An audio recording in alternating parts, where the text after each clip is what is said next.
আসসালামু আলাইকুম ওয়া রহমাতুল্লাহ। সম্মানিত ভাই ও বোনেরা, আল্লাহ পাক রাব্বুল আলামিন দুনিয়াতে যেমন বিপদ আপদ বালা মুসিবত দিয়েছেন বান্দা বান্দির পরীক্ষা করার জন্য, তেমন বান্দা বান্দিকে ওই বালা মুসিবত থেকে বাঁচার রাস্তা ও দেখায় দিয়েছেন। নবীজি সাল্লাল্লাহু আলাইহি ওয়াসাল্লাম থেকে আজ পর্যন্ত অসংখ্য মানুষের দ্বারা সরাসরি উপকৃত হয়েছেন। আজ আমি আপনাদের সামনে এমন একটা ছোট্ট আমল এর অজিফা সম্পর্কে আলোচনা করব, যেটার উপরে একিনের সাথে আমল করলে আপনি ও সরাসরি আল্লাহ তাআলার নিকট থেকে উপকৃত হতে পারবেন।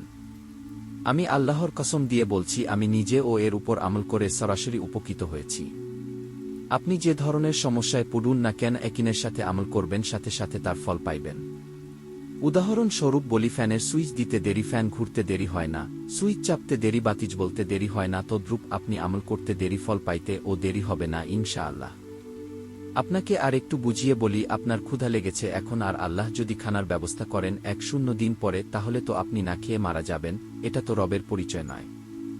রব তো তাকেই বলে যার যখন যেটা প্রয়োজন হবে তখন তার প্রয়োজন তিনি মিটাবেন, তিনি হলেন রব। সুতরাং আপনি সমস্যায় পড়বেন এখন, আর আল্লাহ তাআলা 1-0 বছর পর সমস্যার সমাধান করবেন, এটা তো হতেই পারে না। এটা তো রবের পরিচয় হতেই পারে না। আপনি প্লেন থেকে পড়ে যাচ্ছেন এখন, আর 1 মাস পর আপনাকে সাহায্য করবে, এটা কখনো মেনে নেবেন আপনি? কমেন্ট করে উত্তর দিয়ে যাবেন, কথাটা ঠিক বললাম না বেঠিক? সুতরাং আপনি আল্লাহর উপর যেমন ধারণা করবেন, আল্লাহ তাআলা ও আপনার সাথে সেরূপ আচরণ করবেন। এটা আল্লাহর ওয়াদা, এটা হাদিসে কুদসি। সন্দেহ করলে ঈমান থাকবে না। অতএব আপনি নিশ্চিন্তে আমল করতে পারেন। যখনই আমল করবেন তখনই ফল পাইবেন। এখন আমলটা বলি, যে ব্যক্তি লা হাওলা ওয়ালা কুওয়াতা ইল্লা বিল্লাহ এতটুকু ও দৈনিক 1000 বার পাঠ করবে, আল্লাহ তাআলা তার তখনই সকল প্রকার সমস্যার সমাধান করে দিবেন। বিন্দু মাত্র সন্দেহ করবেন না। আল্লাহর নবী সাল্লাল্লাহু আলাইহি ওয়াসাল্লাম বলেন, যে ব্যক্তি সর্বদা ইস্তেগফারকে লাজেম করে নিবে, অর্থাৎ সর্বদা ইস্তেগফার করতে থাকবে, সকল প্রকার সংকীর্ণতার মধ্য দিয়ে ও তার প্রশস্ত রাস্তা খুলে দিবেন। 2 নং ফায়দা, সকল প্রকার টেনশন থেকে মুক্তি দান করেন।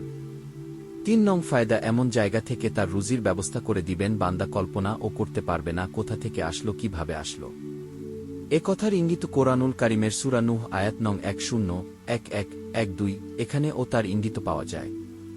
আল্লাহ তাআলা সবাইকে এরকম একই নিয়ে আমল করে সাথে সাথে উপকৃত হওয়ার তৌফিক দান করুন, আমিন।